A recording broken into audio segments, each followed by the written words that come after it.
currency and hard-earned cash from my stupid fans, China will do it in my stead. Crypto, if you call it an industry, but it's a big deal. And crypto is a big deal. You look at it and the way it's grown over the years, you have believers, you don't have believers, you know, whatever it is, but it's a big deal.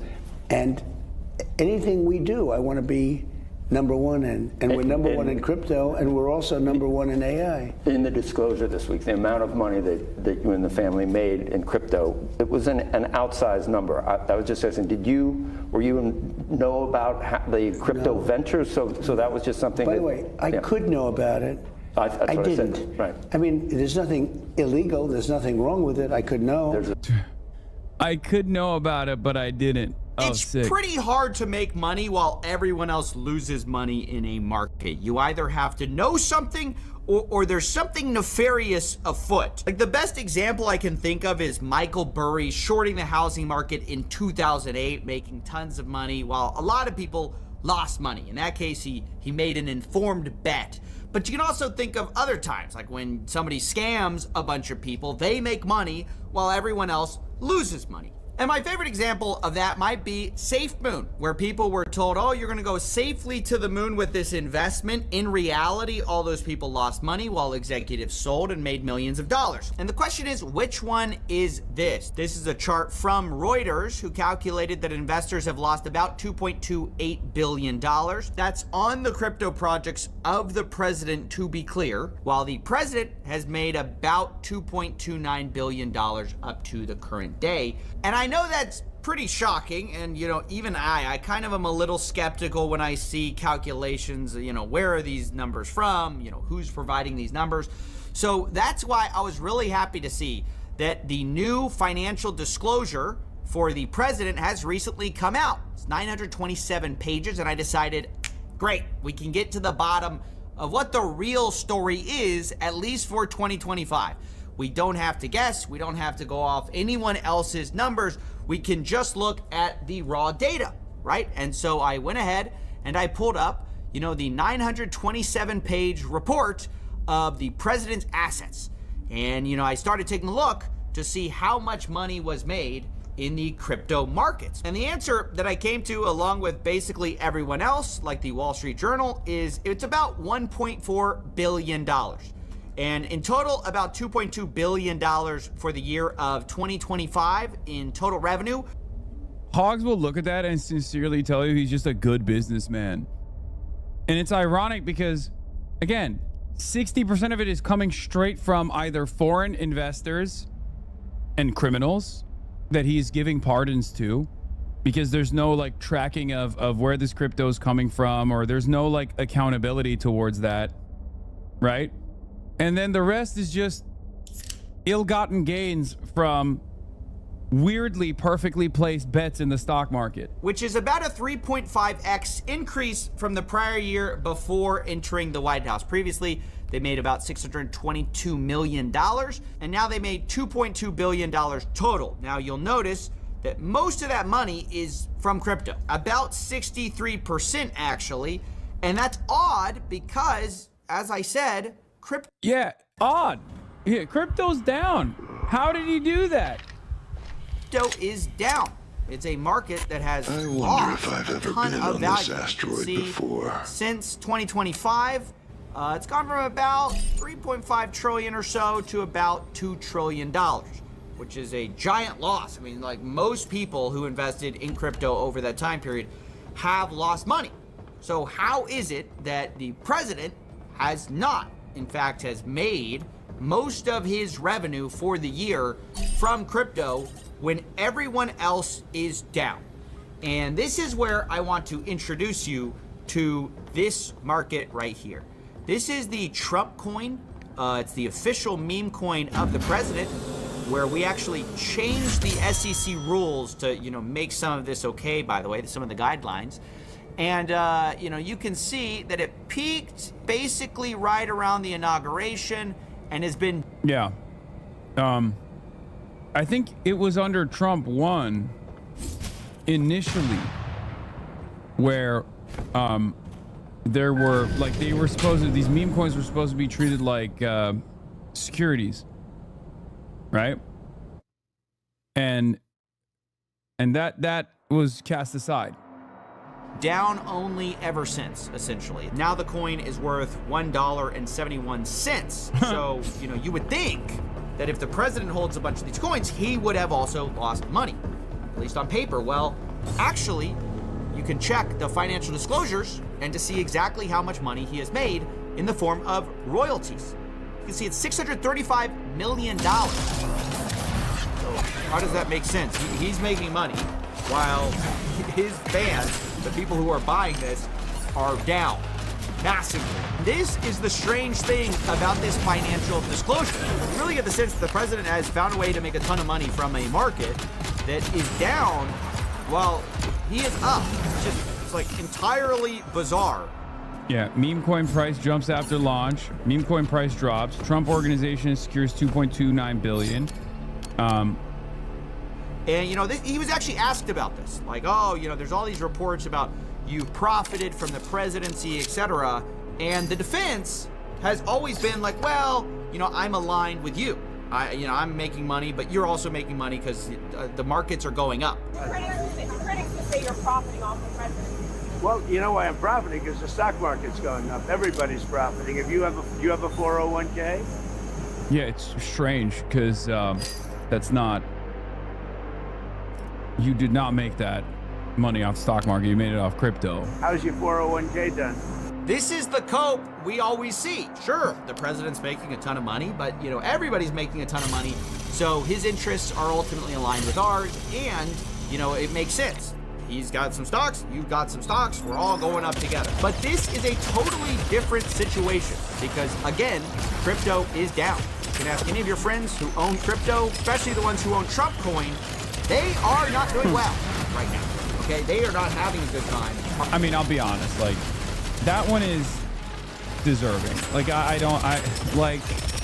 that one is like, I don't really feel bad for you. You know what I mean? If you bought Trump coin and you lost, if you put the house and the farm on the Trump coin and you lost it all, like, you deserve it. Like, that is the best example of someone who is too stupid to have that money in their pocket. Yeah, Trump investment accounts bought over 300 stocks day before major tariffs pause. Yeah. It's truly pretty funny that the Trump family profits are kind of a one-to-one reflection of the money people have lost investing in their obviously an incredibly stupid investment, crypto products and stocks. Yeah. Yeah, you got con. You got straight up con. But honestly, can you even call it a con? He might as well have said, I'm gonna f you. This is the I'm gonna f you coin. This is the you're gonna lose all your money coin. And people still were like, no, he deserves it. He's gonna put that money to better use, my president. Our highest government official in the land is making billions of dollars in income. It's a very odd thing. It's like what you expect almost from Coinbase or like Kraken, people who make money from just the fees, because ultimately what they care about is trading volume. So they can still make money even in a down market, but pretty much everyone else is going to get screwed. Funny enough, someone actually looked at the financials of Coinbase and they found out that Trump out-earned the biggest listed crypto US firms in 2025, showing that he made about $1.4 billion and Coinbase made $1.26 billion. Now remember, this is a company that's sole job is to sell crypto, have you trade crypto. They have thousands of employees and they made less, which I think is just the craziest statistic out of this whole thing. Even though, it's probably not apples to apples. Yeah, these are the guys who are like, the taxes are theft, by the way. It's like, bitch, you literally opened your wallet voluntarily to this guy. Right? There's a difference between, the earnings of a company versus a president's financial disclosure statement. I'll just say that right up front. But it is wild to think about. You've got a company whose sole job it is to sell crypto, do all this kind of stuff, getting out-thrifted by a guy who launches a meme coin right before running for president. I have to ask, is this the new normal? Do we just expect that every president will have a... Yeah, it is a dark money contribution scheme, and it's also international. That's the difference.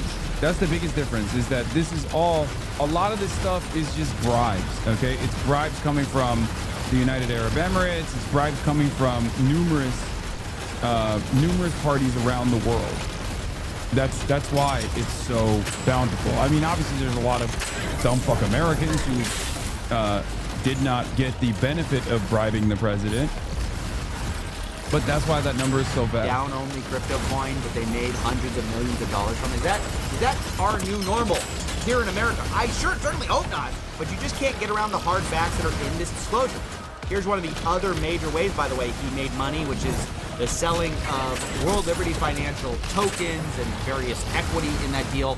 They made hundreds of millions of dollars from that as well. And of course, don't forget the reporting that a big stake in World Liberty Financial was sold right before taking office. And it really feels like that's mostly the pattern here, is despite being, the crypto president, the guy who's going to take Bitcoin to the moon and safely guard your retirement plan, in actuality, when you see what the Trump organization actually does with most of these coins, they try to sell off pieces of their equity stake, somehow cash out for some real value instead of holding on like the true believer. That isn't to say they don't still hold some of their stakes, but a lot of the profit here was because they sold out. And again, a lot of these things are down bad, like really. So, I just wanted to talk about this weird phenomenon that really you usually see in scams, although I'm not making any such accusation, where somebody can be way up while investors are way down. And sometimes that's because somebody knows something.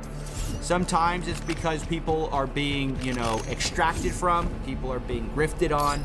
Now, I'm not going to make a determination of which one it is, ultimately, because there's really nothing we can do about it. Actually, recently there was an interview with some reporters who have been covering, the new changes in laws. And what they talk about is basically there's no ways to punish this stuff anyways. This is Maggie Haberman and Jonathan Swan from the New York Times. Is there something illegal going on in your view? It's an interesting question because Trump himself was granted sweeping immunity, as all presidents were, with the Supreme Court's immunity ruling in 2024.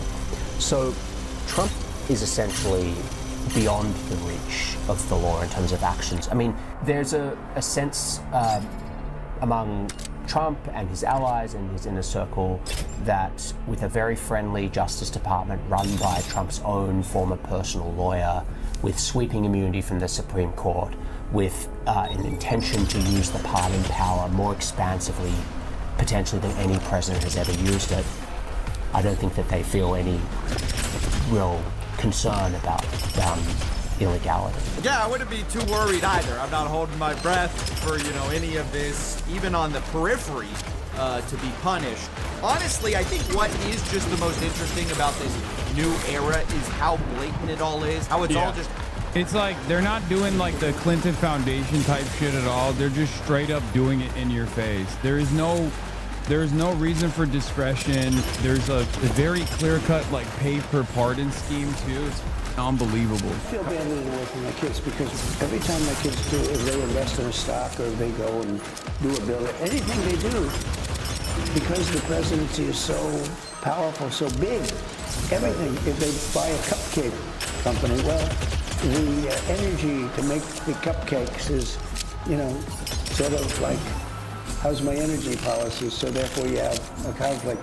Almost anything they do, if they want to buy a truck, if they want to buy, if they buy an energy efficient truck, they have inside information.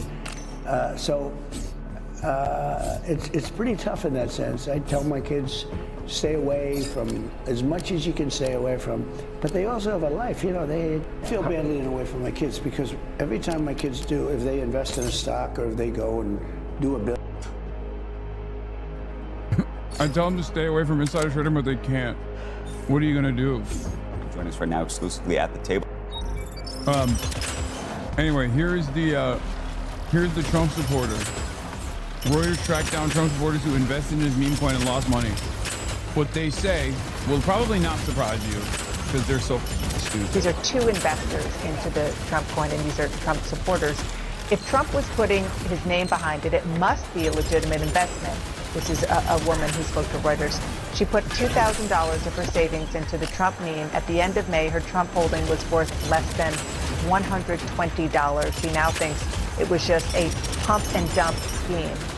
The second investor, Matt, a 45-year-old machinist in Indiana, put $40,000 into Trump family tokens. When a stock has presidential backing in a way, at least from his sons, you would think it would go up. Matt's shares have dropped 79% in value since he bought them for a loss of about $32,700. He does not blame the Trump family. He said he believes Democrats and anti-Trump investors are taking short positions. These are two investors into the Trump coin, and these are Trump supporters. If Trump was putting his name behind it, it must be. That's right. Yeah. That is amazing. Yeah, Biden shorted his position. CNN just talked about the heat-related ailments with Trump State Fair. 44 patients, 11 transported, 7 of those on advanced life support. That's where these guys are at, man. That's where these are at. What do you do? What do you do with these people? What do you do with these people? Newsom knows best. Thank you for the 25 gifted subs. They're so unbelievably cooked. The president, his financial disclosures came out, and it showed that he made $1.2 billion on cryptocurrency, on his personal cryptocurrency. Do you think that that's appropriate for the president to be doing while he's in office? I actually don't. No, I don't think that's appropriate. I think, you know, if you're in the office, take your salary, your investments are in the hands of third parties that you don't have the influence over. I think you should just concentrate on being the president. I think he has enough money already. I think he has enough money already. I do too, but those folks are people who voted for Donald Trump 18 months ago. And that interview was done by our White House reporter, Laura Barron Lopez. We're back. They should have asked them if they're going to vote for him again, because they would have said yes, by the way. That's who these people are. Okay? That's what's so amazing about these hogs, is that they will openly say, like, yeah, Trump a lot of people over. It's really messed up. I can't believe it. And then they'll be like, and I can't wait to vote for him again. Even if it's illegal, I will be illegally voting for him. I will be writing his name down because I have no mind of my own. I'm an idiot. I'm the dumbest rube, the biggest sucker of all time. Anyway, but Song Reaction is one of the best ones in the React channel.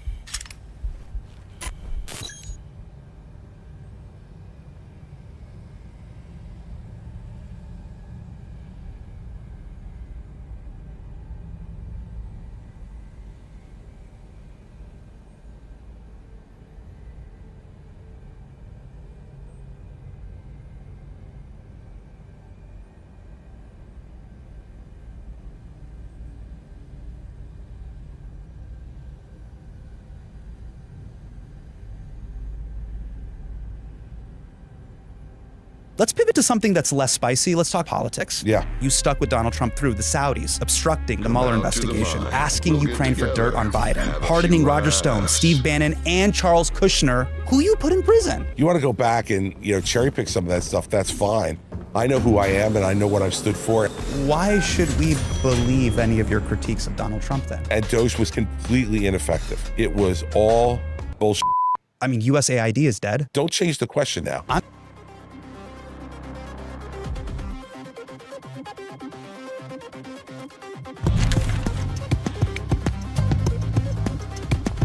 If you watch videos on Chinese TikTok. Yeah.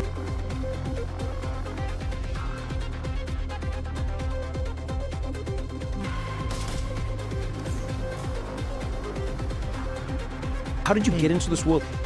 First of all, you are fully, you fit fully into this position. I can't imagine you not doing what you do. You're passionate, you're well-informed, you see when you tell me I don't take time off from this, I believe you. I don't go like, nah, this guy's just saying that. I'm like, no, this guy, you sleep it, you drink it, you think it, you know what I mean? Yeah. Was that always you? No. When did that become you? a good question. I guess with the Trump phenomenon, Trump is sui generis. Like him taking over my life, I don't think any other politician. No, but I mean, when I was in the UK, I don't think there was a single. I covered UK politics for a living. When I lived in the UK. Let's go back. How did you get into that? What were you doing before that? Why journalism? I've been a political journalist all my life. Yeah, but why? Where did this start? Like, as a little kid, were you on the playground like, I'm going to cover the politics of the Labour Party and what's happening with the Tories? Not as a little kid, but maybe 15, 16. Yeah, I get very political at that age. What politicized you? What were you seeing? That's a good question. I mean, it wasn't a very interesting period. This is the mid-90s. Politics was very quiet in those days. Remember, it was Clinton, Blair, end of history, all of that bullshit. I don't know why I got so political. It was a very boring time. I don't know why I got into politics at the most boring time. My dad was very political. In what way? He loved politics. Old Indian men love politics in general. Right? They just want to talk about politics at any event, weddings, funerals. They want to talk about what's happening in India, Pakistan, DC, London. That's just a fact. Right? Ask anyone. And often the conversation comes back to the role of the CIA. Right? So that's how most... Sounds like your kind of guy, Eugene. You need to hang out with Indian men circa 50 to 75. But, so my dad was very political all his life. He moved to the UK in 1966 and was obsessed with British politics. Yeah. He was obsessed with British prime ministers, the Labour Party. He's obviously obsessed with Indian politics. So I grew up around him, talking about politics, hearing about politics, watching the news. The news was on 24/7 in our house. Okay. So when I ended up being on the news as a host, like for my dad, it was like amazing. Most Indian parents were kind of disowning any child who became a journalist or a doctor. Doctor, lawyer, engineer. You can't be a journalist. Yeah. And my sister and I both end up as journalists. And Your my sister mother, as well? Yeah, my mother is not happy about this. My mother is a doctor. My father is an engineer, like a classic Indian couple. And my mother to this day is like, stop talking about Trump. Why don't you go be a lawyer? Go do something different. Why don't you make something of yourself? Why don't you make something of yourself? Why don't you be a lawyer? You want to argue, be a lawyer. That's what she used to say to me. When I say used to say to me, yesterday morning. So she hasn't given up. But my father was very proud of the fact that I was a journalist doing journalism, politics. He loved it. He loved it. Even he passed away last year, but even to thank you. Even to his last days, anytime we spoke, he'd be like, "Are they really going to run Joe Biden again? Really?" So you basically found yourself in his this was like his league. You know, it's like it's the Premier League or the NFL or the NBA of his world. You found, but it correct me if I'm wrong. It seems then that the two of you, it probably brings back good memories for you then. Yes. Because most people would have gone away from politics if it didn't bring back good memories. Does that make sense? Yeah, no, but it was a great bonding moment. But that's what I'm not. We didn't talk about Liverpool. My dad wasn't a football fan. That's what I'm saying. But we talked about. But anytime he'd call me, he'd be like, "Oh, I watched this video you did. I'm not sure I agree with what you said there about Trump or whatever it is." Yeah. So that was always an interest. Even till the very end, that was what he wanted to talk about. He was very upset. Anytime I'd visit him, he always had the news on 24/7. So he'd be like, "Oh, this happened. This happened. Do you know what's happening?" He was super informed because he just read The Guardian all day, watched Channel 4 News in the UK and CNN or whatever it is, Indian news. So that's in the household. That's there around me. And then generally I wrote about this in a book I wrote about debating, which is I grew up in a house where we were encouraged to debate and argue and question and dispute. Like my dad, and I talk about this in the book, in the late 1980s, Salman Rushdie publishes the Satanic Verses, right? Muslims go crazy, a blasphemous book, it's insulting the Prophet, which it did. Ayatollah Khomeini. That was the one, that's where the Khomeini... The fatwa on it. That he should be executed from... And at the time, people... Do you know the story, Eugene? Oh, yeah. Please tell the story, because a lot of people, I don't think, just know it. So Salman Rushdie, very famous Indian, British novelist, award-winning novelist, writes a novel which is kind of fictionalized version of some Islamic history as he understood it, in which the Prophet is portrayed in horrific ways as a baddie, and Muslims, being very sensitive, got very, very upset, to the point where, at the time, the Ayatollah in Iran, the supreme leader of Iran then, Ayatollah Khomeini, put out a very famous fatwa saying the punishment is death for this kind of writing. Rushdie had to go into hiding. He's still today, he got attacked a few years ago. Yeah, he got stabbed. Again. So it's never gone away, even after the death of Khomeini. And a lot of Muslims burned the book, even in UK town, not just in the Middle East. In protest. So it was a huge controversy, and Muslims then got attacked, of course, by Western politicians, saying you people are so backward and barbaric, and look at you don't believe in free speech. And my dad, in the midst of all this late 80s, I'm like 10 years old, my dad buys the Satanic Verses, reads it, and then puts it on the bookshelf right by the dining table. So every time we have people over, they're like, what is going on? They're furious. All my dad's friends are furious. Why have you got this book here? Why would you have it? And my dad would say, have you read it? If you haven't read it, how can you be mad about it? And that mentality, which was very provocative in the Muslim community, is something that I remember vividly. This idea that you shouldn't just blindly follow the crowd. You shouldn't just take what's given to you from on high. You've got to question everything, no matter how sacred. Did you read the satanic verses? No comment. I did. And it's awful, but at least you read it. I mean, I don't read it as a piece of literature. What do I know about literature? Salman Rushdie is an award-winning novelist. I'm not. That's not the point. The point was it historically accurate? Was it offensive? All of that stuff. But the point is, obviously, I don't support, obviously, killing people for their views, obviously. But I understood at the time, I understood why it had become such a wedge issue. You want to talk about culture wars today? I mean, that was a culture war issue. Yeah, that was viral before viral. Exactly. Yeah, pre-internet, pre-days. And and then it obviously gets rolled into everything else that then happens in the subsequent decades in the relation between Islam and the West. I love that you were encouraged to argue and debate by your parents. I think because a lot of Indian parents are like, I mean a lot of parents in general, Chappal. especially. Yeah, the phrase chappal? No, what is that? So in Indo-Pak culture, anyone watching you speak Urdu means chappal means I'm going to get my sandal. Chappal is a sandal. Oh, it's done. That's just like chappal. You're going to get... Actually, you've just taught me a new one now. Thank you so much. Yeah. What's yours? The chappal. Chappal. I'm in. And you remember? I've got it for you, Genie. Chappal. Every time you say something anti-Liverpool, chappal right now. I'm coming for you, bro. Double chappal. Could you debate at home? What would you say? I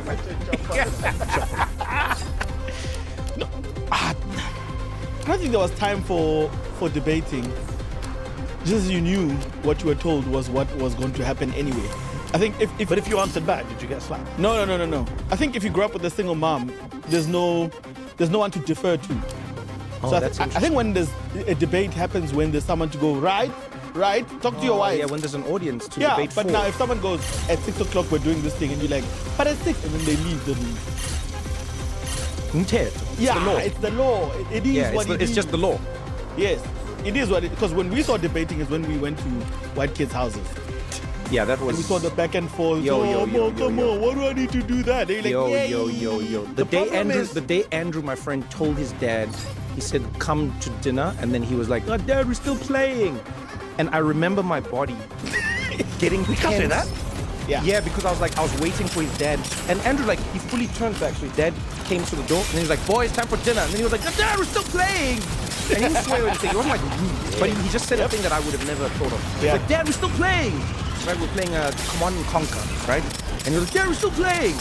And then his dad walked off. The whole period between us going to dinner and the dad coming, I sat there tense, waiting for the back. Yeah, no, but I was like, he turned his back fully. I was like, how is he so? He's like, oh, we're playing. And then he was back here. And then I was like this the whole time now. Yeah, on standby. Could you you can't head on a swivel. That to me was not a concept that ever existed. But I think probably in hindsight, it went too far with me. In the debating? Because now I'm crazy. Now my wife, my kids, my friends, my family, my colleagues have to put up with me being perpetually argumentative. I can't help it. But people have to remind me. But you enjoy it. Yeah, but they don't. So it doesn't matter whether I enjoy it. The people around me are like, shut the fuck up. So when you got older, your mom was like, yeah, you can have him now. Yeah, 100%. 100%. My mother would say that to my wife. That's what someone said to me when I was in India, on my first trip actually. We were at a restaurant in New Delhi, and it was a crew of people that's friends of friends that assembled, older men. And one of the guys, we got into a debate, and I was having so much fun. And then one of the other people he worked with didn't know that I was having a good time. And then he came and stopped, and he's like, Trevor, I have to apologize to you. You have to know in India we debate for fun, Trevor. Please don't be I was like, yo, my friend, I've found my people. That's all I was like, I have found, this is the most fun I've ever had. Because we also argue for fun in that way. But I guess depending on which culture you go to. You tell our stories, you could do the accent. No, my friend, I do accents for every culture. I know, but I love you. Every single culture. And by the way, I don't do accents. I do the people. This is a common misconception people have about me. So you imitate a person that you've met before? Because I'm terrible at accents. Are you? I promise you, I'm terrible at accents. But I can remember how people speak.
thing I still have some spare clone brains.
bad for whoever wrote this.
Fighting through this giant rock better be worth it.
Success looks like.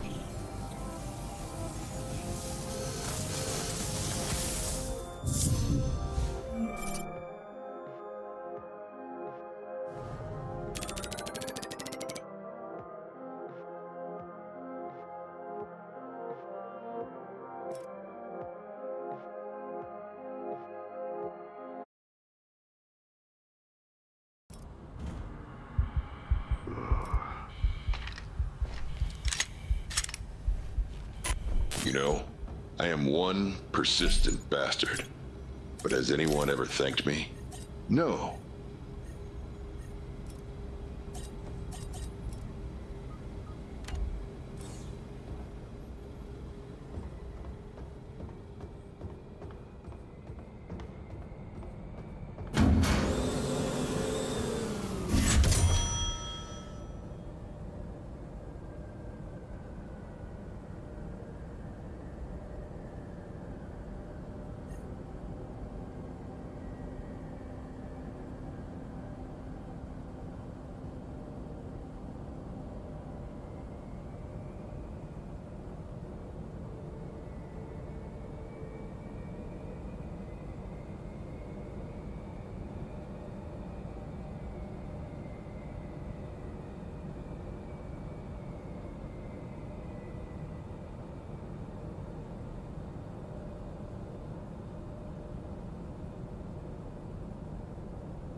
So what is your platform to save the Detroit Pistons?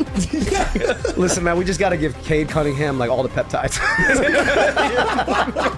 You got a peptide? You got a peptide? All right, Cade Cunningham. Cade, peptides and 6'8" guard. You know what I'm saying? That part. Make the Pistons healthy again. Mifa. You know what I'm saying? I'm just gonna try and be the personal health commissioner for the Detroit Pistons. That's the end goal for this. Listen, man. Why are you running for U.S. Senate? Because I need the Pistons to win. Yo, come on, dog. Like, that's what I'm trying to do. I'm trying to be the whole medical staff over there. You know what it is, baby? It's your boy came out with a human do-rag flap. You know what I'm saying? Because I keep it wavy. And this is victory light. You understand? And you're probably wondering, yo, what is this arrangement that you got going on? I like it. You know what I'm saying? And I know you like it. I know you love it because we have myself, we have Mintran, the producer of the year, also, you know what I'm saying, getting on the mic, about to drop 40, and of course, Lord Scholar. You know what I'm saying? Repping Big Blue. To do all that, man. all everything. Standing at a high 5'8". You know what I'm saying? Out guard. Saying a strong. We can do the metric. You know what I'm saying? Make it bigger. You know what I mean? 5'8" and a half. 5'8" and a half. In shoes. Abdul Aziz is in the building with us. Make some noise. And you know the song that drops is "I Wish I Was a Little Bit Taller." It could have been somebody. Yeah, it could have worked out. You know what I'm saying? That's what all my uncles told me when they get drunk. They were like, Papi, you honey so big and you tall. You shouldn't be in beach here, Papi. You can hold the ball and flop. And I'm like, yo, they're just speaking like onomatopoeias. Papi, you corner, pop, and flop, pow, placata. And I'm like, yes, I understood all of that. So I'll tell you, I went to med school at Columbia, right? So Washington Heights. I'd always be the one brown, doctor type who walk in. And they all look at me and start speaking Spanish. Exactly.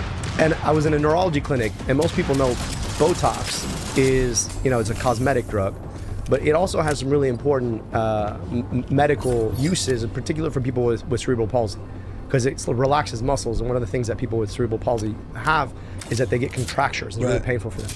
And I'm walking in the clinic, and I'm like, and this patient's mom, she's like, I'm here for the Buddha. I'm like, the Buddha? She's like, the Buddha. I was like, I'm sorry, the Buddha? She's like, the Buddha. And the kid's like, she needs Botox. Oh my God, it got it. And it was the first time I realized that in Dominican Spanish, it's just like, you drop letters. You drop all the letters. You add letters. I was like, the man's got to get his Buddha, but I have no idea. Yeah, it's like, yo, butter. Buddha? Yo, cool Buddha. Yeah, Buddha from 187, bro. What you mean? You don't know, bro? Yeah, dog. Yo, it's crazy. I always tell people Dominican Spanish is like Jamaican English. You know what I'm saying? Okay, all right, yeah. It's almost like a patois. You know what I mean? Don't come for me.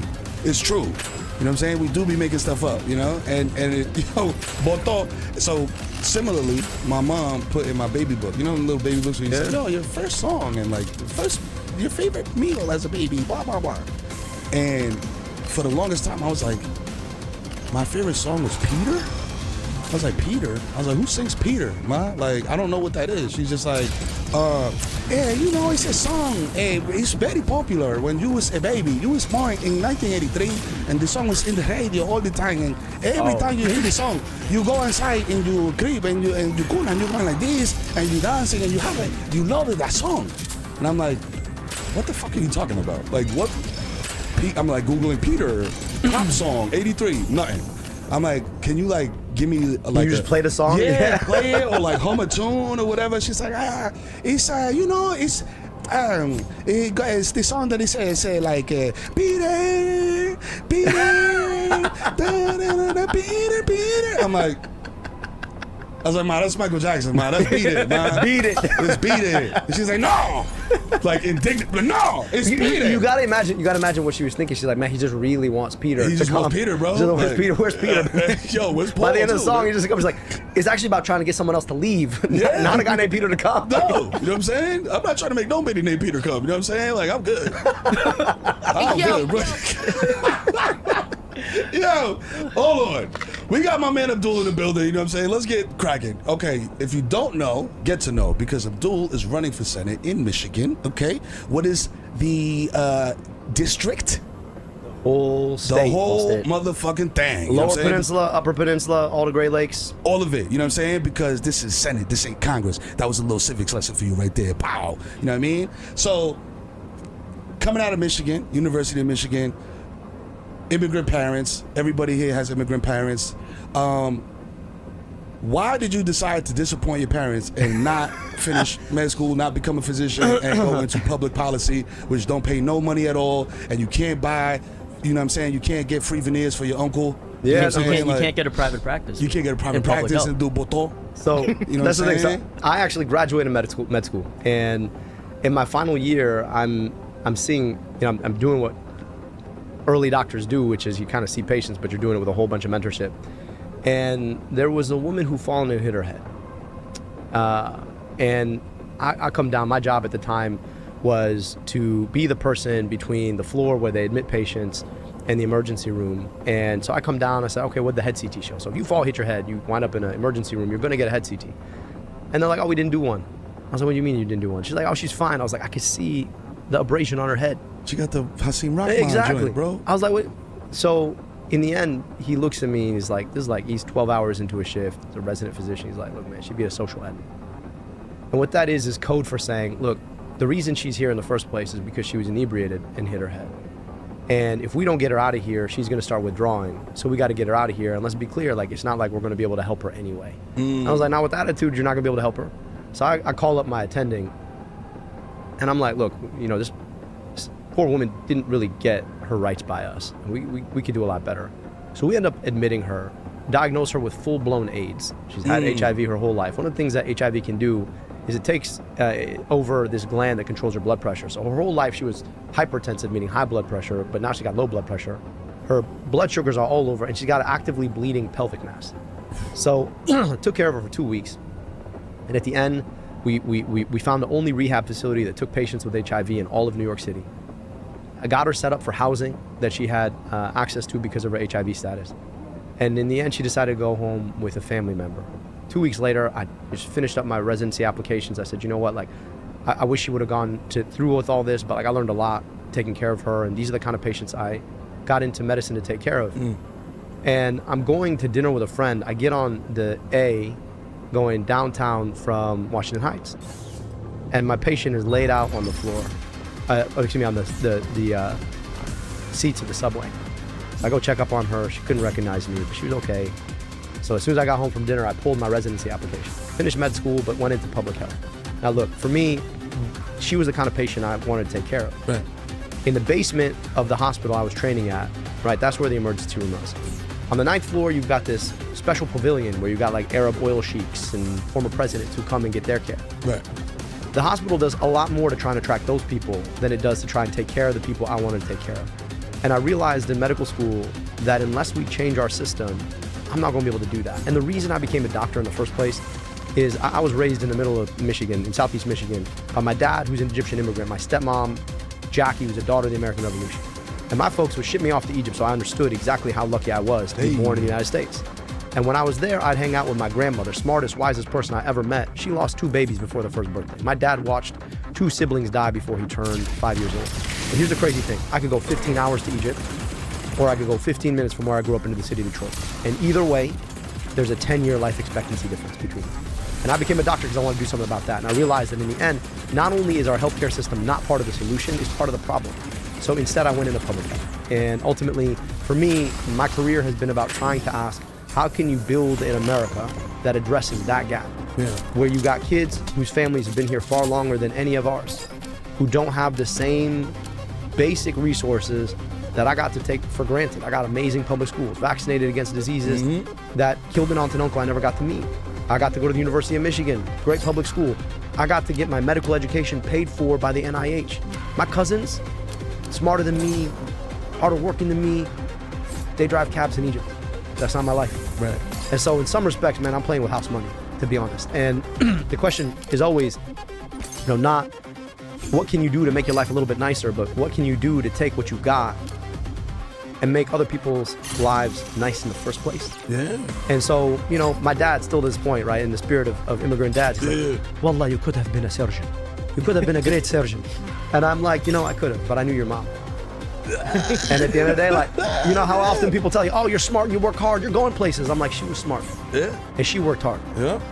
But she never got to go anywhere. Mm-hmm. And what you start to realize, there are a lot of smart, hardworking people that don't get the opportunity to make smart and hard work turn into something. And that there, to me, is the central question of America. How do you build a place where if you're smart and you work hard, you get the same opportunities as everybody else? Meritocracy, you know what I'm saying? That's what they tell us we got. You know what I'm saying? And it ain't really like that. You know what I'm saying? So, speaking of your parents, you know what I mean? Like you said, do they consider you a physician? Like, yo, you finished school. Are they asking for medical advice? Yeah. They've got Like, yo, a sore knee. What is this? So my brother is finishing up residency, so now they got one who's a fully credentialed licensed physician.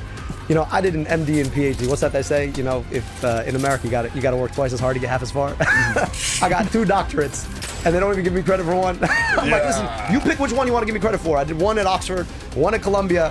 Unless you think that the College of Physicians and Surgeons is out here doing a Trump University passing out fake MDs, I got an MD. Yeah. But at the end of the day, it's not really.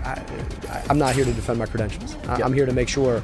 It's not about like whether or not I'm a doctor. It's about whether or not you can see a doctor if you get sick. That part. So I've been trying to use all the education I've got to make sure you can see a doctor, to make sure your kid gets a good education. And that to me is the big fundamental question. In the end, there's a lot of different ways to try and use your education to make people's lives better, right? And for me, it's meant running health departments. So I rebuilt Detroit's health department after they shut it down.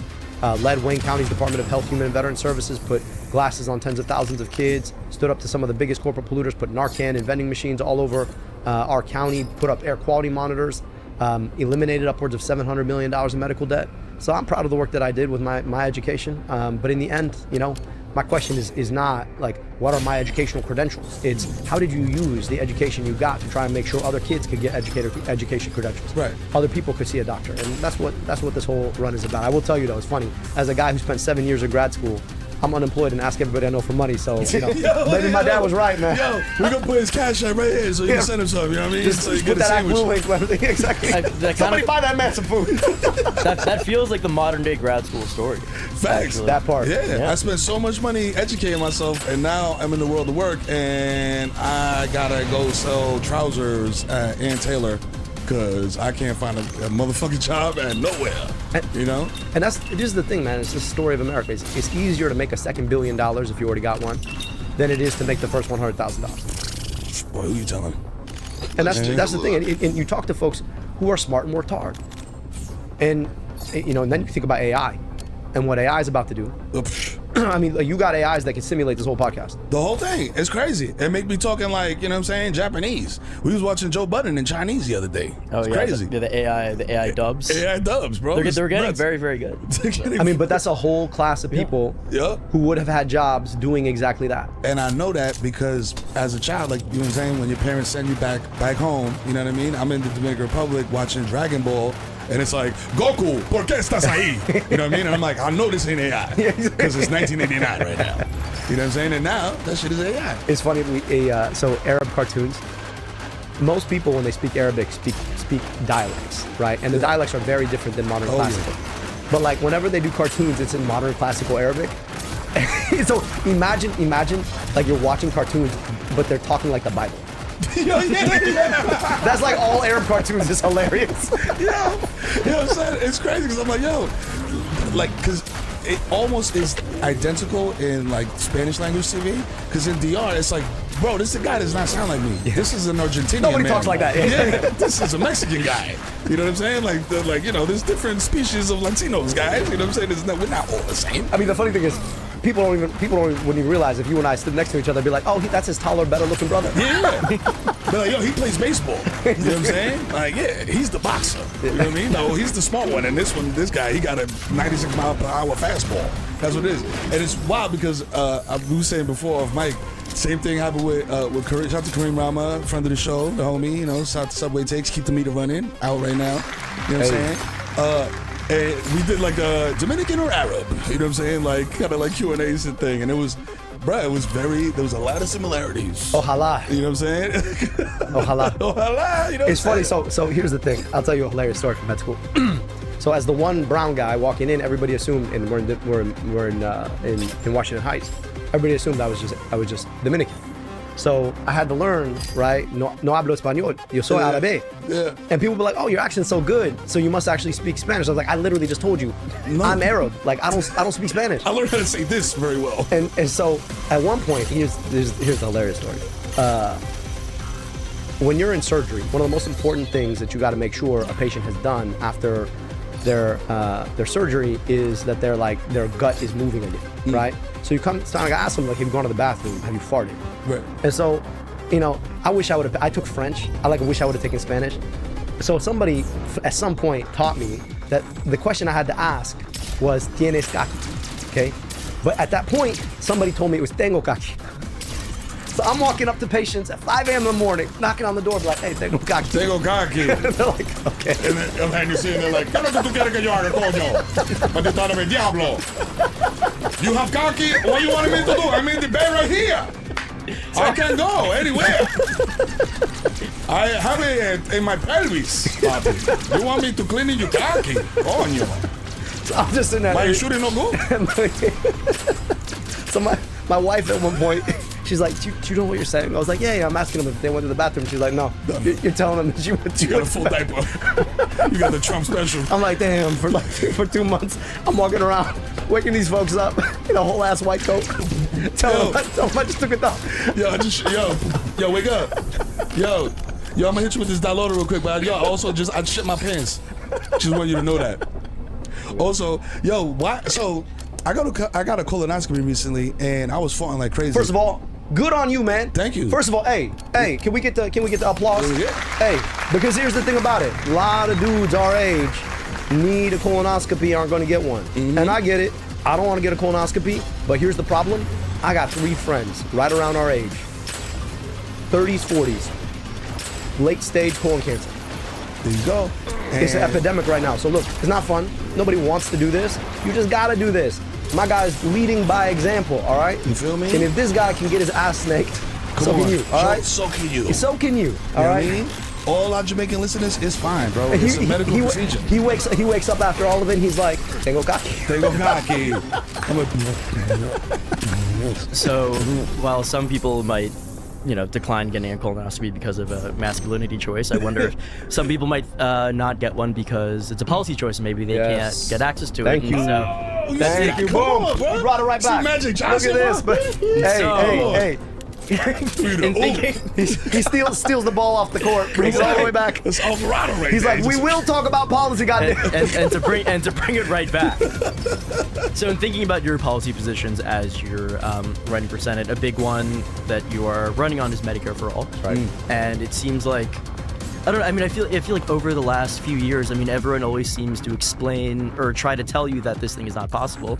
Yet you wrote a book on Medicare for All, and so you seem to know more than maybe the people who are backed by corporate sponsors who are telling us that it's not possible. Mm-hmm. So maybe if you want to explain to us what you think the biggest obstacle to getting it done is. See, this is the part where he throws it up, and I just throw it down. All right, crowd goes wild. Now look. The reason we don't have LeBron shit. There it is, man. This guy right here, man. He's got handles, man. He runs the point. So, look, the reason we don't have Medicare for All in this country is not because we can't. We spend $1 in every $5 in our entire economy on healthcare, and for our troubles, we have $225 billion in medical debt. So put that in context. That is more than the GDP of half the states in this whole country, affecting 1/3 of all households. And it's not even just that we pay more, it's that our costs are going up faster. Now, why? Well, because the CEO of our local health insurer makes $18 million a year. And so we can and we must guarantee healthcare in this country. The reason that we don't is because the corporations who make all this money, whose CEOs are making tens of millions a year, are going to run ad after ad after ad after ad to tell people that we can't have it, and that people like me are trying to take something away. No, I'm trying to make sure that you've got a Medicare card in your pocket from the moment you're born to the day you pass away, God willing, at 120 years old, peacefully in your sleep. That is good for the healthcare you need without a premium, a copay, or a deductible. And we could do it. Much smaller, much weaker countries than ours have done it. We could do it. It's just a matter of political will. But that's the thing about it. I think the broader public is waking up to the fact that they've been duped by establishment politics on both sides. Yep. And the Republicans just want to make rich people richer. But what kills me is that too many people in my own party have succumbed to this kind of politics where they take money from the very same corporations trying to tell us how they're actually working for people. Well, I'm so sorry if you're taking money from the people who are making the people's problems, you're probably not going to be about solving the people's problem. And so we don't have to live like this. We don't have to live like this. And you were talking about how much harder it is to get a job. Well, in this country, we leave it to your employer to offer you health care. So as AI comes in and more people's work is going to look like a 1099 instead of a W-2, and it doesn't come with health insurance, we are going to need to solve this problem. And so people are waking up to it. You look at my campaign, I'm not supposed to run for office. I'm brown as hell. I got a foreign name, Abdullah, only the half of it. The whole name is Abdul Rahman. Hold on. Yeah, so I get it. I'm not supposed to run. But at the end of the day, people are like, at least that man showing up and not telling me what I can't have and shouldn't fight for. And so, look, we can't have healthcare. I wrote a whole ass book on how to do it. I spent my whole career fighting for it. In the health director roles that I had, I tried to do everything I could to get people healthcare that we need. The problem is that kind of policy has to happen at the federal level. We need a president who's willing to do it, and we need senators and Congress people who are going to fight for it. I mean, we just saw a bunch of victories yesterday. For people are thinking differently. Yeah. But it's going to be all of us deciding that we're not going to be told what we can't have by the corporations and the CEOs who make all the money denying it from us.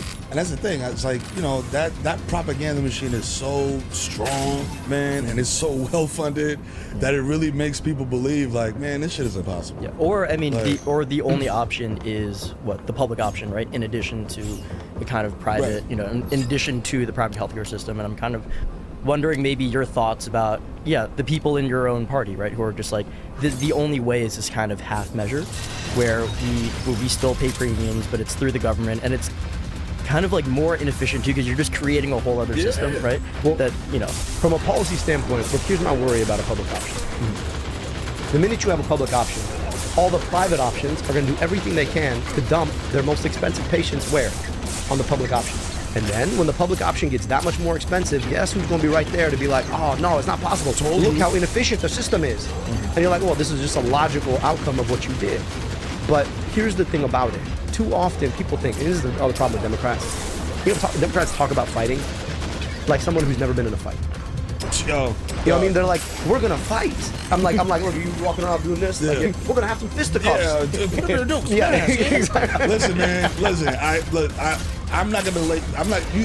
I won't let you do it, but I'll do it because I voted yesterday. Shout out to me, performing my. My guy's doing colonoscopies. He's voting in municipal elections.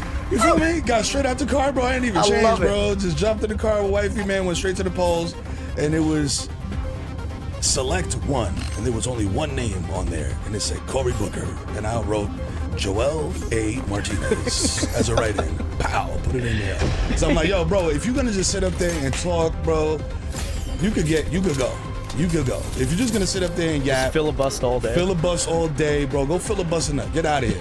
Like, we are looking for solutions. We are looking for real policies. We are looking for real, like real change. You know what I'm saying? And like, I think, going back in the day, I did a lot of work with AOC, and I feel like that was like the tip of the iceberg, right? And then shout out to Min for basically putting me on to Zoran and being like, yo, this guy, he's pulling at like an atom right now, but he's the guy. And I was like, word, all right, yeah, I was like, oh, he went to Bronx Science? Word, I went to Clinton, let's sit down. So, his victory, I feel like, has like started this wave of like, progressivism across the country, where you got people like leaving comments on Zoran posts that are from from Michigan be like, yo, I wish he was my mayor. Why can't all politicians be like this? Michigan, you could have your very own Zoran. I'm not just saying that because they both brown. I'm just don't put that on me. You do. Don't put that on me. You Don't do. put that on me. Well, I'll tell you this, it really goes back to the way that we do politics in the first place. I mean, the reason that I'm free to say what I believe is because I'm not trying to ask the corporations who make the problem for the checks. I'm not trying to ask AIPAC for the checks. In fact, AIPAC's going to drop $30 million to try and make sure I never see the inside of the U.S. Senate. But there's the thing about it. Part of me is just like, listen, I'm not thirsty for this job. I'm just not. Like, I'd rather not have the job than have the job and be told what I can and can't say by some corporations who are raking the people I'm supposed to be serving over the coals. And that's the problem with our politics. Like, I never dreamed of being I've dreamt of being a doctor. And then you get curious about why people get sick. You get curious about why our healthcare system doesn't solve it. And you start to ask, okay, so like, where do we go from here? And so I just think there's a moment right now where people are sick and tired, as they say, of being sick and tired. Yeah. And, they want folks who are going to show up and tell you the real, right? The real is you're getting taken advantage of by a bunch of folks who are getting paid off to lie to you, to go to public offices that you ostensibly voted them into, to then do the exact same things that anybody else would do. And so I'm so sorry, but like, when we have a bipartisan consensus around we can't have guaranteed health care, when we have a bipartisan consensus around the most important foreign policy outcome of our country's existence is to back a foreign government of 10 million people, then at some point we got to start asking some questions about, like, damn it, anybody out here think this is stupid? Anybody out here think maybe we should be thinking differently? And I think when you're out there being able to raise your hand and say, actually, yeah, I think it is. And I get it. I'm not supposed to run. I get it. I don't look like a baked and polished politician. I get it. I got all the wrong background and everyone's going to tell me how un-American I am, but it's the most American thing in the world to show up and say what is true. Yeah. That is what America was supposed to be, right? And, we're celebrating 250 years and we got an asshole in the White House who's trying to tell us that some kind of people can't be as American as others, which would include all three of us. I think we've got to remember what the soul of this was, which is to just say, hey, listen, man, like, actually, this place was created so that we could say our truth. And our truth is, you deserve health care. And you deserve to know that your foreign policy works for you and not some other country. And you deserve to know that you can have a job and know that that job's going to be there for you tomorrow. And you deserve to know that if you want to buy some food for your family, it's not going to cost you an arm or a leg. Those are things that should be easy in the richest, most powerful country in the world. And if it's not happening, then something is wrong here. And our politics have become part of that. I'm going to tell you something right now. I'm going to challenge you and say, fuck out of here. Because you are exactly the guy that should be running. Because you are the guy that can speak to me. You know what I'm saying? I'm not necessarily me, but like 2005 Merrill. You know what I'm saying? 2005 Michigander Merrill. You know what I'm saying? Yeah, who's at the at the deli counter slicing turkey. You know what I'm saying? Hello. You know what I'm saying? And like you might have been at the Malice Palace. Maybe. Hey, you know what I'm saying? he got me started the Malice at the Palace. He might have threw the first punch, threw the first soda. Maybe. It's like I can't afford my groceries. I did a flying drop kick from Section 100. I need help. Yeah, boom. But it's really about like reaching people and like, I hate when like, like political figures, politicians, whatever, are like very kind of like almost like too academic, like with the way they like talk about shit. You know what I'm saying? Where it's just like, fam, I graduated high school and I started working in a trade immediately because my family needed me to. Like I graduated high school at 17 and I immediately joined the sanitation department. That's where I stopped reading books. You know what I'm saying? And it's just like, it's not my fault. It's just, it was out of necessity. It turns out reading books takes time. That part. And if you're working a second job, that's limited time. You don't have that time. You know what I mean? And it's like, sometimes when you dookie, you don't want to read a book because it's like you want to just have the experience. Tengo kaki. You know what I'm saying? You gotta Splash. Lock in. Lock in. Yeah, you want to lock in, bro. Lock in, get out. I got time. I'm on the clock. And that's the thing. So it's like, again, time is not afforded to all people. Mm-hmm. So you got to be concise. You got to be direct with your messaging, and you got to be easy to understand. I feel like, you know what I mean? And I feel like I learned that just walking up and down Fordham Road and walking uptown with Zoran, and people being like, "What are you talking about?" And I'm just like, "Your rent is high right now, right? Your landlord just ups it whenever the fuck he wants, right? Yes." He's trying to make him stop doing that for you. You got a hole in your roof right now in the ceiling of your apartment. He's trying to make the guy that's responsible for fixing that fix it, and not have you sitting there with raindrops keep falling on my head. You know what I'm saying? Like that's that real. type of shit. So I mean, part of me is also like, you know, at the end of the day, you need the thing to work for you, and you need people who know how the thing works to make it work for you. But we're out here, and this is the problem. Half the complexity that we introduce into our politics, we do it to ignore the obvious shit. And some things are obvious. Like, I study complicated stuff. This is not that complicated. No. Right? And so why are you making stuff that's not that complicated more complicated unless you're intentionally trying to confuse people and be like, oh, it's really complicated. Don't pay too much attention to it. I'm like, no, it's not that complicated. It's interesting too, because like, you know, we're car guys in Michigan. And you can always tell if the car's gonna go based on how it looks and how it sounds when you turn it on. Except for these new electrical cars. Right? It doesn't sound, don't hear anything, you're like, oh, that thing's 0 to 60 in 3 seconds. But you could tell. People don't need to like look at everything in the engine. They just need to know how it sounds and feels. Turn that joint on. Exactly. Cut the engine. And we gotta, this is the problem is people are like, oh, you remember the Toyota Celica? Do I? It looked fast, and then you hit it, you're like, oh, damn. This is not. And the problem is, the Democratic Party right now is the Toyota Celica. Bruh, and my uncle had one, and he thought it was the fly shit in the world, and I was like, it looks amazing. But do not take this shit to Hunts Point, because you're gonna get fried. You're gonna get fried. You know, and then you had the guy with the Supra, and the Supra, it was show and it was go. And the problem is we need politics that's go. Now, there was the other car, y'all remember the 96 Impala? Oh, that thing was that was a boat, Might have been sleeper. before my time. But. All right, so 96 Impala, Yeah. they dropped the Corvette engine in the 96 Impala. And the thing about it is, you had no idea because it was an Impala. Yeah. And the thing, and this was like Impala in the 90s, so it like had 2 extra feet. God knows. Straight up. I mean, you could pick up the whole fam from the airport, and the whole fam's luggage would fit. And if there wasn't any room for somebody, you put the cousin in the back too, you'd still be okay. You're good. It was a boat. But that bad boy, that thing could do 0 to 60 in sub 5 because it had a vet engine in it. That shit was out. And so if you got to pick, I want go. So whether you're go in a 96 Impala or you're go in a Toyota Supra, right? Or you're go in a Corvette, we need go. We don't need Toyota Supra. Right? We don't need like, oh, it looks fast. Shiny, cool. Yeah, we put a big spoiler on it. What's going to do? Nothing, but it looks cool. Yeah, it's going to make it aerodynamic when you're doing 45. Exactly, 45. On the turn. When you're turning that neighborhood 25, when you're sitting behind that bus, damn. You're going to feel the G's. All those kids are going to be like, damn, look at that guy in the fast car. I wonder how fast it goes on the highway. And then there's one kid is like, nah, it's just a Celica. Trust me, my friend Abdul that I go to medical school with, he's Dominican too. He have one of those. It's not fast. You know, it don't go, as he say. But yeah, nah, man, it's true. It's like people, I feel like people are starting to wake up, especially the younger people. You know what I mean? And like, you know, for the longest time it was like, yo, the boomers, they're such a large voting bloc. They control everything. They sold us all out. Y'all did. You know what I'm saying? Except the other person I did. Some of y'all did. But you voted for Trump? Yeah, you fucked up. But now there's this excitement and like, you know, people are getting into politics at a younger age. You know what I mean? And like in a real way, not just like, yo, I'm team red, I'm team blue. It's just like, yo, let me actually dig in and find out about this. Like Min's 14 years old. It's true. You know what I'm saying? And like he's tapped in on a level that I'm just like, wow, this is amazing for my secret Vietnamese son. 14. It's true. Patreon.com/VictoryLight, where you can get bonus content, get your questions answered, incredible material. That's right.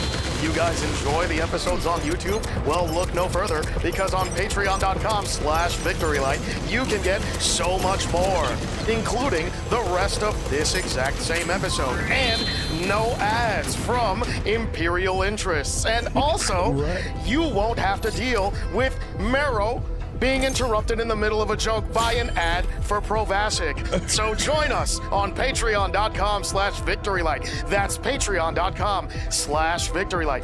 VictoryLight is not responsible for any sort of... Actually, just sort of thinking about that and thinking about how it feels like Zerard kind of, at least in New York, had kind of galvanized a lot of people and kind of activated voting blocks that were sort of never seen before. Honestly, predicated on those issues of affordability, and I feel like something we've been seeing, at least throughout the country, are these other candidates who, or at least what I'm seeing is these candidates in other districts or states running on the kind of like veil of affordability where they say, you know, we need to get back to bread and butter issues, we need to make life affordable, while kind of, to your point, ignoring the obvious question of like, where is our money going now? And I just think about that, especially with regards to sending, you know, funding kind of foreign wars, funding genocide in Gaza, funding the war in Iran, and and I guess I'm curious if that's something you've been seeing as well, whether it's around the country or whether in your own state. You know, it's again, like Toyota Cell is like a perfect example of this. It's like, oh, look at Zoran. Like, why don't I just copy Zoran's style on my own substance? And you're like, no, you don't understand. Like, it's the engine that makes the car go. And in leadership, the engine is morals, is principles. And you know, a lot of people ask me, they're like, why are you always talking about the genocide? I'm like, because it was a damn genocide. And you know, if you can't talk about a genocide in moral terms, what can you talk about in moral terms? Yeah. And then the question becomes, why can't you talk about a genocide in moral terms? Well, it's because for you put political positions ahead of the principles and morals that are supposed to guide political positions. Like, the thing that you want to be in politics is predictable. People should be able to, like, this is what this person says they believe, so if they believe this, then on this position, this is probably what they think. Right. In this position, this is probably what they think. In this position, this is probably what they think. And if there's a situation that hasn't arisen yet, you'll be like, well, I think they would think this because of this is where their principles are. And the problem with it is, too often you're like, well, I'm here on this, they're there on this, they're there on this other thing.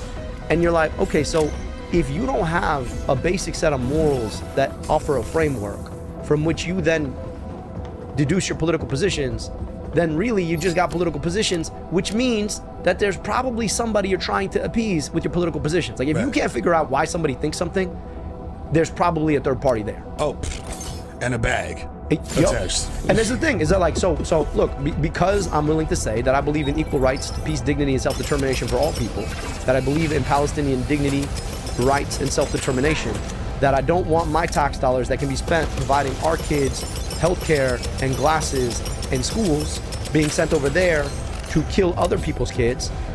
AIPAC's gonna drop $30 million on me. They call me the most dangerous candidate for the U.S.-Israel relationship. I wish they give me a t-shirt, man. I'd like wear everywhere I go. Let's get a FUBU jersey. Give me, you know what I'm saying? I want like a 90s FUBU jersey. You know what I'm saying? The leather jersey that Mace had on in the video. I want it in old school Pistons colors. All right, let's go. Do you remember those like couple years when they went with the teal? Yeah, with the little horse with the horse. Yeah, exactly. Come on, Grant Hill era. I mean, they did a Grant Hill dirty, man.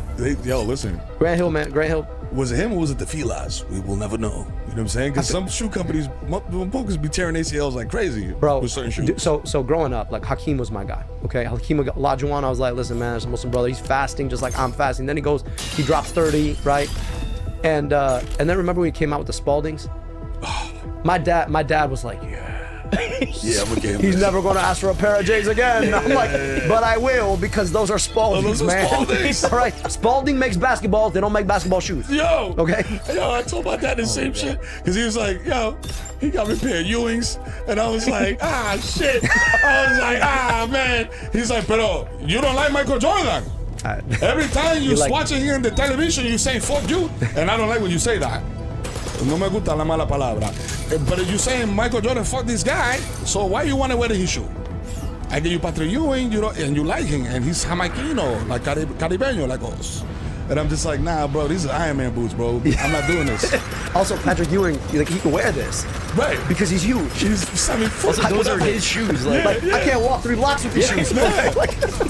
These are weighted. Like, maybe there's like a timeline though, because I feel like Starburys are back. I don't know in what capacity, but people don't. I feel like people wouldn't feel ashamed about wearing them now. I will tell you, I got N1s. Alvarado got the N1s. They're kind of hard. I didn't even know. I picked up a pair of Palace Guards, which were Isaiah Thomas's shoes, which I wouldn't have been caught dead in when I was a kid, even if I loved Isaiah Thomas. But now they're Pumas. Right. So now I could pull them off and be like, hey, but it's vintage, it's classic. Yo, Detroit, I'm like, baby. yo, back remember when playing the Palace, people are like, oh yeah, that's old school. If you know, exactly. I was like, no, there's people like if you know, you know, sure, but like if you knew, then you know. You know what I'm saying? Also, my favorite. Hey, if you don't know, I can't tell you. I can't tell you. Shout out to Zeke, man. But okay.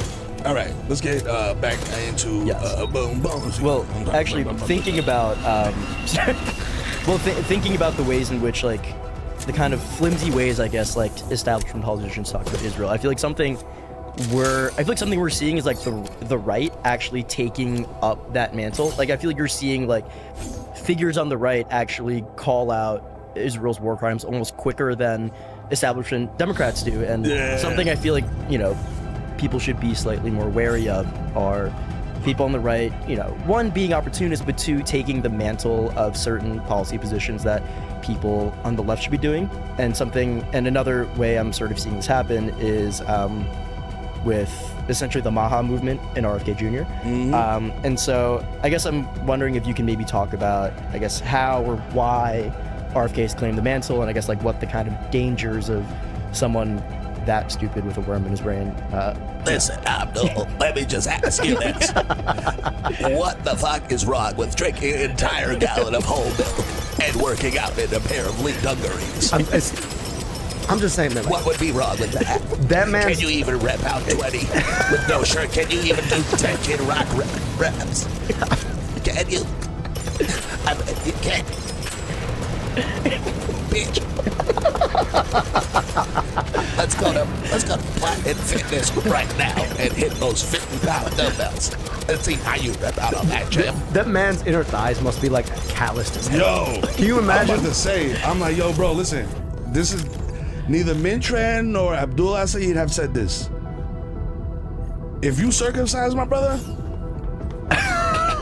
what would you do if he told you? What would you do if he told you he was like, yeah, man, I don't even wear boxers? You're like, damn. I'll be like, yo, my man. So listen, what's the grit on them jeans inside, bro? His the inside of his legs are so chafed. That's what happened to his voice. It's crazy. Yeah. His thighs are like, yo, what's up? Yo, the garments, the patch, the drapes. Y'all know what time it is. The denim cleans the bacteria on it. Oh yeah, that's what it is. Yeah. You know what I'm saying? They're dyed with whale blood. Here's the one thing, right? I mean, like, the guy went and swam in the creek where they literally said there's too much bacteria, and then took his grandkids. I'm like, man, this is child abuse. Who said you could take the kids? But to me, the most egregious thing ever that he's ever done is have the audacity to take his shoes and socks off on a plane and go to the bathroom. My goodness. Bro, if you walk into it don't matter what time. If it could be boarding, it could be mid-flight, it could be, yo, we about to land, get the fuck out the bathroom, go back to your seat. There's piss on the floor now. I don't care. Can I ask a question? Yes. Because there are people who feel more comfortable walking around without shoes in an airplane bathroom than in their own home. That's crazy. I'm like the same people, the overlap of people who are like, yeah, don't leave your shoes on in my house, and who take their shoes off in the airplane. I guess that actually tracks though. Part of me says like, okay, if you were barefoot in the airplane bathroom, then wear the shoes in my house. Yeah. At least the shoes didn't go to the airplane bathroom. Look, listen, I'm gonna tell you right now, 3 children of immigrants. Tell me if you don't even gotta tell me if you did this, because I know you did this. When you got home from being outside, whether it was school, work, whatever it is, you was not allowed to sit on a bed in that house until you got into your house clothes. Yeah. Yes. You do not sit on any furniture with outside clothes on. No, I'd have smacked upside the head. Does not matter if there is already plastic wrap on the couch, you're not sitting on it. No. Straight up. Because it's dirty out there. I don't know who touched out there. That shit could be hermetically sealed, fam. No, take them jeans off. You wore them gerbos all day until you were in high school. And you got into 2 fights and sat on a packet of jelly. Get out of here. Yep. You know what I'm saying? We're not doing that. No. Okay? So let me tell you a story though, because you asked a really important question about why Maha has taken off. I remember at the height of the pandemic, and I'm out in Detroit talking about getting the vaccine. And this gentleman, he's like, look, man, I've seen you on CNN. I've seen you talking about these issues. I trust you. I'm going to take the vaccine. So that's great. He said, but I have a question for you. The question broke me. He's like, y'all out here trying to get me to take a vaccine that didn't exist a year ago for a disease that didn't exist a year ago that I don't even have. Now, I'm diabetic. I can't afford my insulin.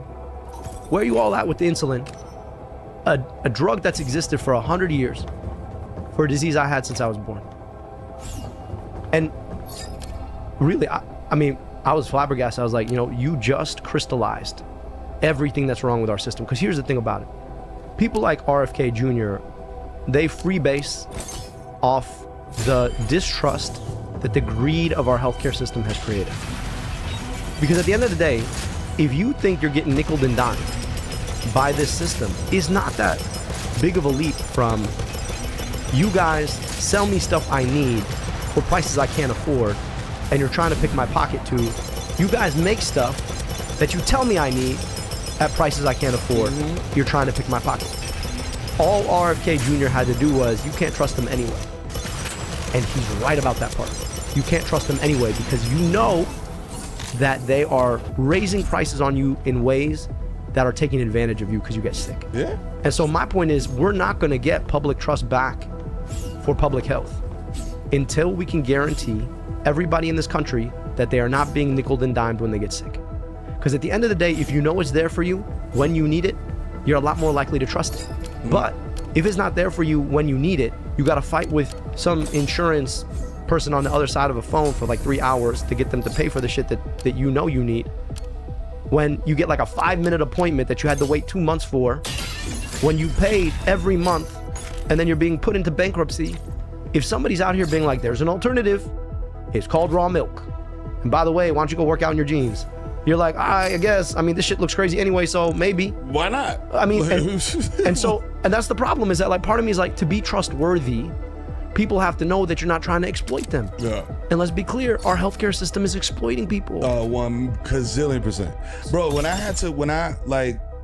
I didn't understand the luxury that it was to have like good health insurance, right? Because I was a former educator and, through the teachers union, I had pretty good benefits. And then I left to do this, you know what I'm saying? And be the flyest Santa in the world. But I wasn't getting health insurance. So then when I went to go like get it on my own or whatever, I was like, damn, yo, this shit costs this much, bro? I was like, yo, why not just buy a Civic every month and drive it off a cliff? And it costs that much, and the only thing it covers is like if you fucking die. If you die. So I'm like, yo, I go to the cover doctor. $100,000 to $200,000. You're like, so I still have to pay $100,000. Fam, I'm in here putting like a chin-up bar in my son. You know what I'm saying? Talking about being healthy and shit. Like, yo, let's be preventative in this household, in the Martinez household. Let's drink room temp water. Let's work out. Let's get fiber. Let's get colonoscopies. Let's be healthy, generally. You know what I'm saying? Minnie's looking at me like, yo, you crazy, bro. You drink so much Mountain Dew. Why are you lying to this man? The nastiest. The nastiest stuff. He dipped a Taco Bell taco in Mountain Dew and ate it. Nasty. Yo, so he's like, I love the way it tingles when you squeeze the Mountain Dew off the tortilla. You know what I'm saying? The way it rots my teeth whenever bro, I just feel it. If I'm not drinking some tooth enamel with my drink, I don't even know what I'm doing. I just feel it melting the enamel away. It's so fire. But so I'm putting the thing in and I fall and I bust my ass and I fall, herniate a disc, this, that, boop, boop, boop, whatever. I go into so 2 ways that this happens. So that happens. I injure myself. I go into like orthopedic office, whatever, and they're like, okay, we'll cover your insurance. We accept your insurance. Blah blah blah blah blah. Call the insurance company. Yo, you gotta hit your deductible. What's my deductible? $5,000. And I'm like, yo, okay, like it's not a flex, but $5,000. I was like, damn, that's a lot of money, but fuck it. I guess I gotta do it. A gazillion people in this country, $5,000 is gonna fucking ruin you. Done. You know what I'm saying? Yep. And then on the flip side of that, like not financially speaking, but just like on a personal, on a human level, right? Like my wife goes to get a mammogram, right? Like routine, gets screened, whatever. There's like, hey, we see like a mass in there. We want to know if it's like, benign or whatever, you know what I'm saying? You could probably break it down better than me, but it's, hey, there's something in there, we got to check it out. Basically, is the okay, so how do we do this? Well, we got to biopsy it, and we got to cut you open and go in there and get the thing, and then send it to a lab so they can look at it. And then if they can't figure it out, then we could just give you an MRI, and then we can find, and I was just like, hold on, wait. So you're saying that if you do an MRI, you can see exactly what is wrong, if it's good, if it's bad, if it's whatever, but you're gonna make her go through this whole other process and be panicking the entire time because I had family history of cancer, and for 2 weeks just like on edge, anxious. Yo, what if I'm dying? Our children, da da da da. And it's just like, dog, this could have all been avoided. You have an MRI machine right here. Why do we do this? You know what I'm saying? Like, and it's just like, yo, every step costs thousands of dollars. And it's just like, yo, let's add extra steps so we can add thousands of dollars. You know what I mean? And it's, to me, it feels like the stuff that Zoran's fighting against here, where it's just like junk fees, service fees, like random bullshit, just to add to the bottom line. I mean, Miro, here's the thing. It's impossible to live in America these days without feeling like you're being monetized. I say everything about your life experience is being monetized. Somebody's figuring out how to hit that till one more time. And problem is that, you know, it's not like our wages are going up. It's not like we're seeing more and more of it. And in the end, the people who are monetizing you get more and more and more and more and more of the money. You're about to have a trillionaire, and average wages have been stagnant for years. And so it sucks. It sucks to live in a society that you feel like, oh, I am just a cash cow for some very, very rich person.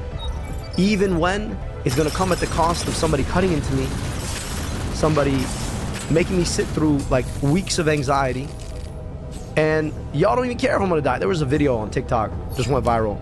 This individual talking about his 2 premature twin newborns were hospitalized in a NICU, right? Neonatal intensive care unit. And United Health denied their coverage. And here's the worst part of all. They sent them the letter, and it was titled to like Twin A and Twin B. I'm like, you think these twins are reading the letter? Yo. That they've been denied coverage? Come on. And the best part, he's like, man, like nothing says I was born in America like being denied coverage for my first couple weeks in a NICU. Being alive, existing in the world. Yeah. I mean, like, yo, y'all don't even got my name. You don't even know who I am. I'm just A and B, bro. Like, what is going on? You're denied. You're denied. And the crazy thing about it is, like, you gotta imagine, man, like, you're scared to death because these 2 most important beings in your life. I mean, there's the thing, I got 2 kids. And there's a whole part of your heart that unlocks the minute you see your kid. It exists there as like, you know, you play video games and you're like, damn, there's a whole side quest I didn't even know. The minute you have kids, you're like, oh, that's the side quest. There it is. And I didn't even know, like, the vividness of the feelings. I'm grateful both of my kids have been healthy. But like, even an inkling of like, oh, you could be sick, right? And it sends you in a whole different place. Now you're worried about whether or not your twins will survive. And this health insurance company has the audacity to deny you care after it happened. And then to address the letter to your twins. I mean, it's like insult upon injury, right? Upon injustice. Yeah, it's called playing in your face. Yeah. You know what I mean? Exactly. You're playing in your face. And y'all can't even do anything about it. And that's how it is. But it doesn't have to be. Doesn't have to be like this. Doesn't have to be bizarre. You know what I'm saying? If you motivate. Well, it's a lot of burden, my friend. I'm gonna be fighting out there. It's funny. Part of me sometimes people like, so as soon as you're elected, there's gonna be peace. Palestinian people are gonna have rights. We're gonna have health care. Hold on. I'm like, wait. Relax. You think the Michael Jordan game? Listen, that's what I'm about. I'm a fight for I'm gonna fight like, but here's the thing. I need help. But we need help. And we also, all of us need to be doing this. This is the thing about politics, is that there are no heroes in this game. There are movements that we build. And as a politician, your job is to try and build that movement to put you in a place to try and move the needle. But part of what I'm against, and part of what I love about what you're doing with your platform, is that too often for folks like any of us, we're like, look, politics is something that happens to you, not that something that happens with you. But all of us got to decide that politics is going to be something that we do as a function of living in this country, because while we got democracy, we damn well better use it, because there are a lot of other people using it to try and nickel and dime us. And that is exactly the problem that I see, is that while we're out here trying to be nihilistic about all of it, you've got mega billionaires figuring out how to buy politicians to pick your pocket. So politics is going to happen with or without you. And if it's happening to you, you better decide that you're going to politic back. And I'm just hoping that at the end of the day, look, the last thing I want people to do is like, send me over there and then be like, what you got for me now, dude? I'm like, no. We're going to have to keep fighting, right? I mean, I got 6 years in that term and I'm going to fight like hell. I don't back down to nobody. But at the end of the day, it's going to be you who decides that we elect a president who wants to get these things done. You who decides that you are sick and tired and you are going to call your senator, call your congressperson, make sure that you get hot and bothered until we get these things fixed. It's going to be all of us together doing this. Yeah. At the end of the day, that's what it takes. And the thing I'm trying to do is have the conversation with all of our communities to say, look, at the end of the day, we can continue to live like this, but it's not getting any better and it's getting worse pretty fast.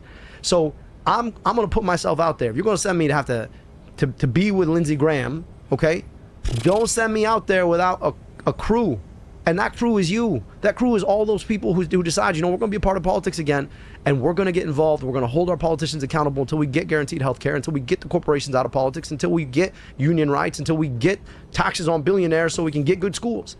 So, I mean, that's the thing. And I want folks to know that this is a team sport. We all got to play our role, right? Even if you got like a pretty good quarterback, and look, man, I could throw some dimes.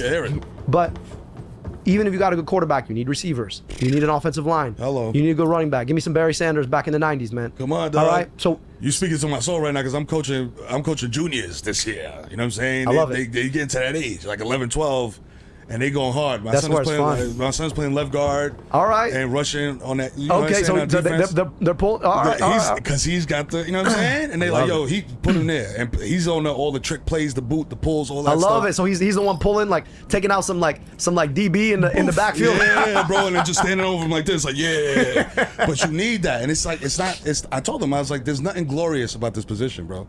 Like, you in the trenches, you know what I'm saying? Like, you're not doing the Odell Beckham getting the poster, but you're the most important guy. Yep. But when that happens, is because you did your job. Exactly. That's the thing is I played high school football. I was a captain of my high school football team, and I played lacrosse in college. I was probably a better lacrosse player than I was a football player. Hey, man, you gotta flex on me like that, bro. Hey, man, listen, I was too short or too slow to be like a college football player.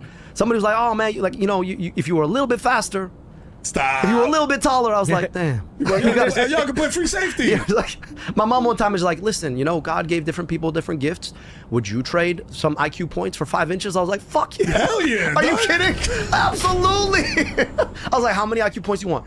Just you name them. I'll be 5 inches taller. Just 1 point per inch, bro. Like, how you're like 10 per inch. That's when we start. That's when it gets. What's the exchange rate? Yes, but here's the point. In football, the thing about it that I loved was that you could have stars on the field, but if not everybody is playing their role, it doesn't matter. You could have the best quarterback. But if you can't defend their blind side, that quarterback's going to have face masks in the dirt every single play. If you don't have receivers who are willing to catch the ball down the field, to go up the middle, if you don't have a running back who can take the load off every couple plays, right, you're not going to have a team. And I think it's important for us to remember, like, our politics is football. Yeah. And everybody's got to play their role. And so, we don't get to take a play off when you got people like Donald Trump who are trying to take the whole democracy away from you. Yeah. If you look at Delaney Hall and you say, that shit shouldn't be happening in my name. If you look at Gaza and say, that shit shouldn't be happening in my name. If you look at your neighbor, right, who can't afford their deductible, that shit should not be happening in my name. Then at some point, my question is, well, what's your name worth to you? Because if you're not willing to put it all out there and say, you know what, at least I'm going to show up and vote. But really, what I'm going to do is I'm going to go knock some doors. What I'm going to do is make some phone calls. Like, if you're not willing to do that, at the end of the day, don't be surprised when they take it all away from you. And I'll just say this. I mean, we come from places where democracy is a questionable thing. I was about to say, man, like, growing up, like, going to being in DR as a kid, like, in the, like, Balaguer era, which is, like, he was president until he was literally like a Weekend at Bernie's president. You know what I'm saying? And but the public, the people, will do these things called huelgas. Huelga is just Spanish for strike. So, like, a general strike. Like, yo, none of us are going to work today. We don't care. Because we have this issue that we have with y'all and what's going on, like the power grid, whatever it is. This is fucked up. And y'all are not fixing it. So guess what? Nobody's going to work today. Everything's shut down. And for good measure, we're going to burn some tires in the street. You know what I'm saying? So get inside and shut the hurricane blinds. You know what I mean? And that shit works. You know what I mean? Like, there was an issue with the voting machines and stuff like that in DR, and they were like, yo, defend the democracy. People swarmed like the presidential palace. And we're like, yo, we ready to burn this shit down, bro. If y'all do not fix this and, like, correct the problem, you know what I mean, that the people are facing. And I feel like that's the attitude in America is changing, but it's not there yet, where it's just like people will mobilize like that. But so what you're saying about voting is so important because, if you're not voting and you're not burning tires, what are we doing? You know what I'm saying? And before we wrap up, maybe we want to ask you to leave different messages to the people of Michigan. We got a unique opportunity to think differently about our politics, and if we could do it in Michigan, we could do it anywhere. I'm in New York right now, here with Miro and Min, but in Michigan, we are the center of the political universe, and we can send a message that we need and deserve a politics that is honest about the fact that we don't want corporations to buy and sell our politicians, get money out of politics, put money back in pockets by standing with unions, taxing billionaires, keeping our money here at home, and enforcing antitrust policy, and then finally passing Medicare for all. If we do it in Michigan, we can prove it to the rest of the country. To the people of New York, hey, not a bad city you got here, but your worst export sits in the White House, all right? So listen, like I said, all of our politics run through Michigan, so if you like what you heard, I need you to support my campaign by doing one of two things. Number one, I need you to make a contribution. I don't take corporate money to run campaigns, so I rely on folks like you, so $5, $10, $7,000 if you got it. Support us, right? You can go to abdul4senate.com and make a contribution. To the New York Knicks, we're waiting. I'm sorry for what we did to you in the early 90s, because the East has to reign supreme.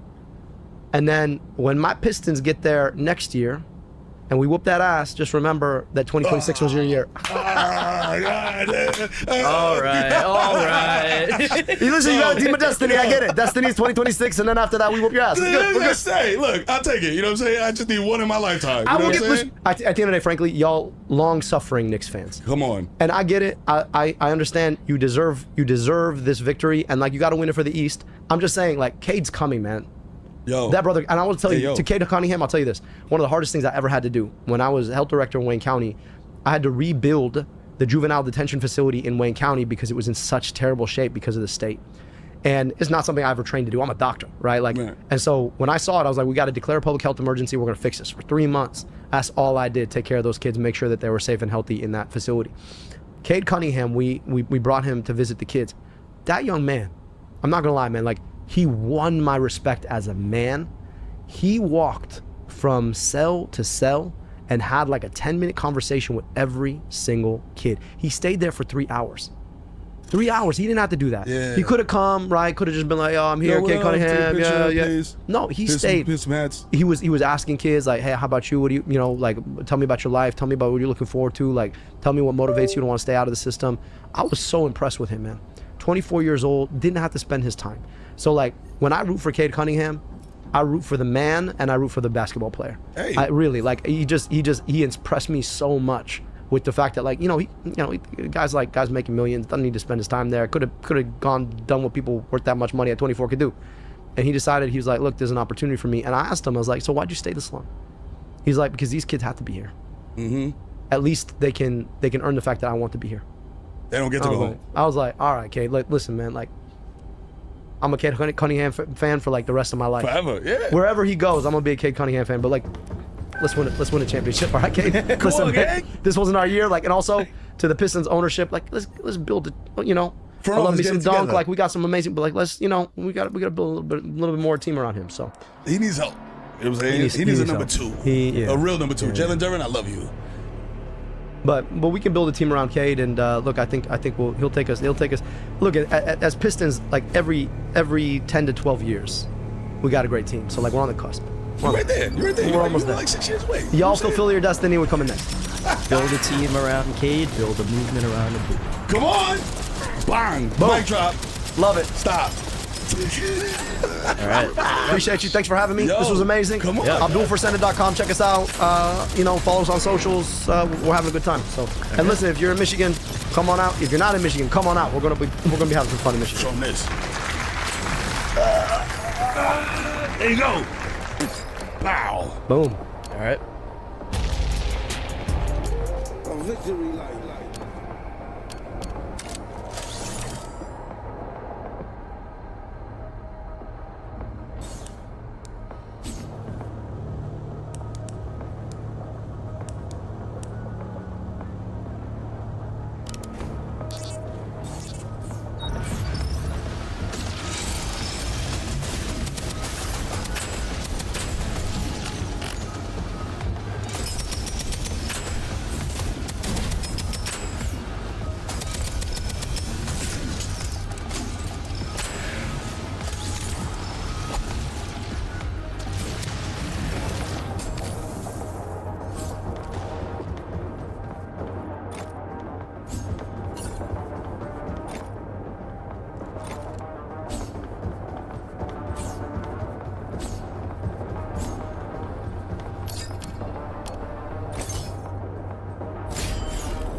feel bad for whoever wrote this.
You know, I think I miss the man spider.